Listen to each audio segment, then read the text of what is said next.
Hey guys what's up, कैसे हैं आप सभी। और आज हम लोग दोबारा से स्टार्ट करने जा रहे हैं केमिकल काइनेटिक्स का चैप्टर। मैं वैभव गिरी आप सभी का मेरे यूट्यूब चैनल पे स्वागत करता हूं। और आज की डेट में हमारा टॉपिक है कोलिजन थ्योरी। कोलिजन थ्योरी क्या होती है? कोलिजन थ्योरी आप इसमें समझेंगे एक एक करके कि कैसे कोई रिएक्शंस होती है और उसमें कैसे कोई भी जो है मॉलिक्यूल्स होते हैं वो आपस में कोलाइड करके प्रोडक्ट का फॉर्मेशन करते हैं। तो चलिए आगे बढ़ते हैं। आगे बढ़ने से पहले मैं आपको छोटी सी रिक्वेस्ट करना चाहूँगा, अगर आप मेरे चैनल पर नए हैं और अभी तक आपने चैनल को सब्सक्राइब नहीं किया है तो प्लीज़ चैनल को सब्सक्राइब कर दीजिएगा और बेल आइकन को जरूर दबा दीजिएगा, ताकि जैसे ही मैं कोई भी नोटिफिकेशन आपको बराबर मिलता रहे, जो भी मैं वीडियो अपलोड करूं उसका आपको नोटिफिकेशन बराबर मिलता रहे। तो चलिए स्टार्ट करते हैं।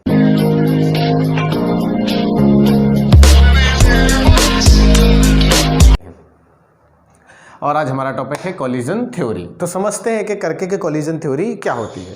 तो सबसे पहले जब भी कोई रिएक्शंस होती है, कोई भी रिएक्शन होती है, तो रिएक्शन होने के लिए क्या होता है कि जो भी रिएक्टेंट के मॉलिक्यूल्स होते हैं वो आपस में कोलाइड करते हैं। रिएक्टेंट यानी अभिकारक के जो भी अणु होते हैं वो आपस में क्या करते हैं? कोलाइड करते हैं, यानी आपस में टकराते हैं। और उनके टकराने के फलस्वरूप ही क्या होती है? रिएक्शन होती है।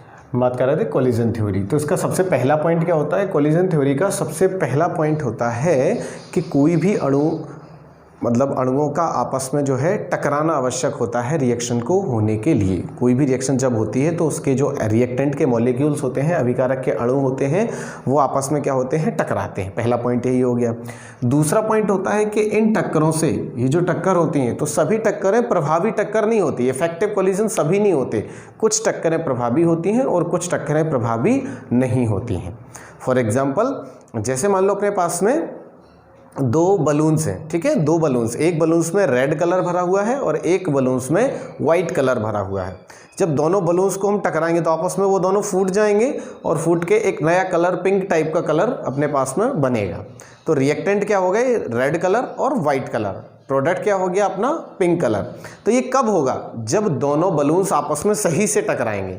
जब सही से टकराएंगे तो फूट जाएंगे, फूटेंगे तो फिर प्रोडक्ट बनेगा, लेकिन सही से नहीं टकराएंगे तो फूटेंगे नहीं, तो प्रोडक्ट नहीं बनेगा। सेम इसी तरीके से कुछ टक्करें प्रभावी होती हैं, जिन टक्करें जो प्रभावी टक्कर होती हैं उन्हीं से उत्पाद का बनता है ना, और जो टक्करें प्रभावी नहीं होती उनसे उत्पाद नहीं बनता है, राइट।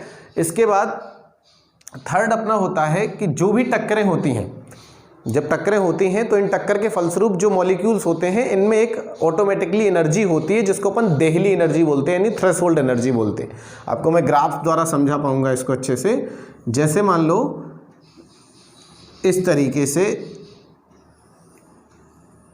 ये होता है एक ग्राफ। इसमें आपको समझना पड़ेगा कि ये जो एनर्जी होती है हाई पॉइंट पे, सबसे हाई लेवल पे, इस एनर्जी को बोलते हैं हम थ्रेशोल्ड एनर्जी। कौन सी एनर्जी? थ्रेशोल्ड एनर्जी, या हम हिंदी में इसको बोलते देहली ऊर्जा, ठीक है, देहली ऊर्जा। अब किसी किसी के अणुओं के पास में इतनी एनर्जी होती है, अणुओं के पास जो एनर्जी होती है उसको क्या बोलते हैं? Threshold energy. लेकिन कुछ अणुओं के पास में इतनी एनर्जी नहीं होती है। तो जिनके पास इतनी एनर्जी नहीं होती है, मान लो उनके पास सिर्फ इतनी एनर्जी है, ठीक है, इतनी एनर्जी है, तो इस एनर्जी के बराबर एनर्जी देने के लिए, अणुओं को इस एनर्जी के बराबर एनर्जी देने के लिए क्या किया जाता है? अलग से एनर्जी प्रोवाइड कराई जाती है, और उस अलग से दी गई एनर्जी को बोलते हैं हम EA। जो अलग से एनर्जी प्रोवाइड करा रहा है इसको क्या बोलते हैं? EA। EA का मतलब होता है एक्टिवेशन एनर्जी, ठीक है, एक्टिवेशन एनर्जी। इसका मतलब सक्रियण ऊर्जा। बहुत इंपॉर्टेंट टॉपिक है ये, सक्रियण ऊर्जा। ये क्या होती है? सक्रियण ऊर्जा। मतलब देखो सीधा समझो आप, कुछ अणुओं के पास में जैसे एनर्जी होती, जिन अणुओं के पास में एनर्जी होती तो वो इस एनर्जी, ये कहलाता है आपका ऊर्जा अवरोध, एनर्जी बैरियर। ये क्या कहलाता है? ऊर्जा अवरोध, यानी कि एनर्जी बैरियर। जिन भी अणुओं के पास में रिएक्शन इतनी एनर्जी होगी कि वो इस अवरोध को पार कर जाएंगे। इस तरफ होते रिएक्टेंट और इस तरफ होते प्रोडक्ट, ठीक है। तो जिन भी अणुओं के पास में इतनी एनर्जी होगी, देहली ऊर्जा के बराबर एनर्जी होगी, वो तो रिएक्टेंट ऑटोमेटिकली किस में कन्वर्ट हो जाएंगे? प्रोडक्ट में कन्वर्ट हो जाएंगे। और जिनके पास में इतनी एनर्जी नहीं होगी, और उनसे अगर प्रोडक्ट बनना है तो हमें उनको अलग से बाहर से एक ऊर्जा देनी पड़ती है और इस ऊर्जा को बोलते हैं हम सक्रियण ऊर्जा। क्या बोलते हैं? सक्रियण ऊर्जा। तो सक्रियण ऊर्जा की डेफिनेशन क्या हो जाएगी? वह आवश्यक न्यूनतम ऊर्जा जो किसी अभिकारक अणुओं को उत्पाद में परिवर्तित होने के लिए आवश्यक होती है। वह न्यूनतम ऊर्जा जो किसी अभिकारक अणुओं को उत्पाद में परिवर्तित होने के लिए आवश्यक होती है या उत्पाद या रिएक्शन कराने के लिए प्रेरित करती है, इस तरीके से आप इसको बोल सकते हैं। ठीक, तो ये हो जाएगी सक्रियण ऊर्जा। और सक्रियण ऊर्जा क्या होती है ये बता ही चुका मैं। कुछ अणुओं के पास इतनी ऊर्जा होती है और कुछ के पास में इतनी ऊर्जा नहीं होती, तो उनको बाहर से ये ऊर्जा देनी पड़ती है। ठीक, नंबर दूसरी बात, अब होता क्या है, आपने देखा होगा अपने यहाँ पर कुछ चीज़ें हैं जो रिएक्शन ऑटोमेटिकली नहीं होते। आपने ये रिएक्शन बखूबी पढ़ी होगी, C+O2 gives you CO2। लेकिन क्या रिएक्शन ये इतनी आसान है कि कार्बन और ऑक्सीजन को मिलाओ और CO2 बन जाती है? आप बोलोगे हाँ सर इसमें क्या है, कार्बन और ऑक्सीजन दोनों को मिलाओ CO2 बन जाती। मैं कहूँगा नहीं, इतनी आसानी से रिएक्शन नहीं होती। क्यों नहीं होती है? क्योंकि कार्बन के मॉलिक्यूल के पास और ऑक्सीजन के मॉलिक्यूल के पास इस दहली ऊर्जा के बराबर ऊर्जा नहीं होती है कि वो CO2 में कन्वर्ट हो पाए। ये कार्बन है, लकड़ी ये कार्बन है, ऑक्सीजन अपने चारों तरफ है ही, फिर ये कार्बन और ऑक्सीजन मिलकर CO2 क्यों नहीं बना ले रहे? ये पूरा CO2 के रूप में क्यों नहीं उड़ जा रहा है? इसीलिए नहीं उड़ रहा है क्योंकि इस कार्बन के मॉलिक्यूल के पास और इस ऑक्सीजन के मॉलिक्यूल के पास ऐसी कोई दहली ऊर्जा के बराबर ऊर्जा नहीं है जो इस अभिकारक को उत्पाद में परिवर्तित कर दे। तो सर कैसे हो सकती? बिल्कुल, तो हम अलग से ऊर्जा देंगे। अलग से ऊर्जा करने का मतलब माचिस की तीली लेंगे और इसमें आग लगा देंगे। ठीक है, तो क्या होगा, जैसे ही माचिस की तीली लेंगे और लकड़ी में आग लगाएंगे तो अब इसके मॉलिक्यूल्स को एनर्जी मिल जाएगी। और कौन सी एनर्जी? अब वो बाहर से हमने एनर्जी दी, कितनी एनर्जी? इसके बराबर। जैसे अभी इतनी थी इनकी, इन दोनों की एनर्जी इतनी थी, इसलिए प्रोडक्ट नहीं बना पा रहे थे क्योंकि यहां तक पहुंचना था, तो हमने माचिस जला के इनकी एनर्जी बढ़ा दी। और कितनी कर दी? दहली ऊर्जा के बराबर इनकी एनर्जी कर दी। अब ये जाके CO2 में कन्वर्ट हो जाएगा। राइट, आप समझ पा रहे हैं मेरी बात को? ये इस तरीके से होता है। तो कोई भी रिएक्शन ऑटोमेटिकली अगर नहीं होती है तो उसका कारण यही होता है कि उसके अणुओं के पास में इतनी एनर्जी नहीं होती। कितनी? दहली ऊर्जा के बराबर एनर्जी नहीं होती कि वो प्रोडक्ट में कन्वर्ट हो पाए। कम एनर्जी होती है, उनको बाहर से एनर्जी देनी पड़ेगी और जो भी एनर्जी बाहर से दी जाती है दहली ऊर्जा के बराबर, वो क्या कहलाती है? एक्टिवेशन एनर्जी कहलाती है। अगर इसका हमें निकालना पड़े तो कैसे निकालेंगे एक्टिवेशन एनर्जी बराबर? पहले तो हम क्या करेंगे, दहली ऊर्जा और दहली ऊर्जा में से माइनस कर देंगे कौन सी? जो इन अणुओं के पास ऑटोमेटिक ऊर्जा है। तो अणुओं में निहित ऊर्जा, अणुओं में निहित ऊर्जा जो इनकी पहले से ऊर्जा थी वो ऊर्जा घटा दो, किसमें से? दहली ऊर्जा में से। तो कितनी निकल आएगी? सक्रियण ऊर्जा निकल आएगी। अब मैंने आपको एक टॉपिक पढ़ाया था पहले वाले इनके पहले वीडियो में, जहां मैंने कैटलिस्ट का नाम लिया था। तो कैटलिस्ट क्या करता है? मैंने आपको बताया था कैटलिस्ट का काम होता है जो किसी रासायनिक अभिक्रिया में भाग लेता है और उन दोनों का काम करा देता है, उनकी रिएक्शन पॉसिबल करा देता है जो देर में हो रही थी, और खुद वापस एज सच बाहर निकल आता, जैसा गया था वैसा बाहर निकल आता है। तो दरअसल काम क्या होता है, अगर केमिकली देखें तो उसका काम सिर्फ यही होता है कि जैसे किसी अणु के पास इतनी ऊर्जा है, ठीक है, इस ग्राफ में देखिए इस पॉइंट तक ऊर्जा है, अब बाहर से एनर्जी दे नहीं पा रहे हैं कि इतनी ऊर्जा हो जाए। ऐसी कंडीशन में क्या करेंगे हम? क्या करेंगे, उत्प्रेरक आता है, तो उत्प्रेरक क्या करता है, इन रिएक्टेंट के अणुओं को एक नया मार्ग बताता है। क्या करता है? इतना उसके पास में नहीं होता है कि कोई मतलब इतनी मान लो एनर्जी देने के लिए अवेलेबल संसाधन उपलब्ध नहीं है कि एनर्जी दे दें, तो क्या करेंगे, तो एक नया पाथ बताएगा कि भाई एक काम करो, आप जो है यहां से चले जाओ। कहने का मतलब कि जो उत्प्रेरक होता है वो दहली ऊर्जा के मान को या सक्रियण ऊर्जा के मान को क्या कर देता है, कम कर देता है। सक्रियण ऊर्जा लगेगी लेकिन अब उतनी नहीं लगेगी, अब उत्प्रेरक आया तो इसके मान को क्या कर दिया, कम कर दिया। तो उत्प्रेरक क्या करता है, नया मार्ग। एग्जाम्पल से आप समझो, सपोज आपको यहाँ से जाना है 100 किलोमीटर दूर, ठीक है, मान लो झांसी जाना है, ठीक है। अब झांसी जाने में क्या करना है कि आपको 200 रुपये का तेल यहाँ से लग रहा है, मोटरसाइकिल से आप जा रहे हो तो कितने का तेल लग रहा है, 200 रुपये का तेल लग रहा है। लेकिन परेशानी ये है कि आपकी गाड़ी में कितना है, सिर्फ 100 रुपये का तेल है। अब दो कंडीशन कि या तो कोई 100 रुपये दे दे, कहने का मतलब आपके पास इतना तेल है, और आपको चाहिए कितना, दहली ऊर्जा के बराबर तेल चाहिए। तो एक कंडीशन तो ये है कि आपको कोई 100 रुपये का तेल दे दे, तो वो आपके मम्मी पापा या तो ये काम कर सकते कि आपको 100 रुपये और दे दें कि लो भाई अब पहुंच जाओगे झांसी, ठीक।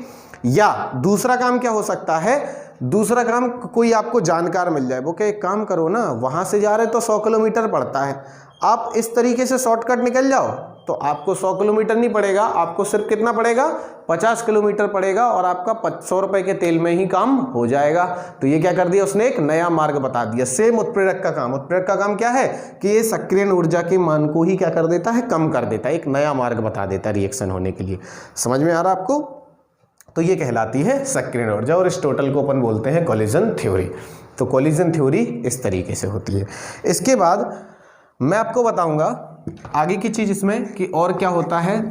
यहाँ लगभग में ये चैप्टर क्लोज हो चुका है अपना, एक दो चीज़ें और है इसमें जो मैं आपको बता दे रहा हूँ, जिसमें आपका आता है अभी आर्हेनियस इक्वेशन। मैंने नहीं पढ़ाया आपको, आर्हेनियस इक्वेशन में आपको समझा देता हूँ किस तरीके से क्या है।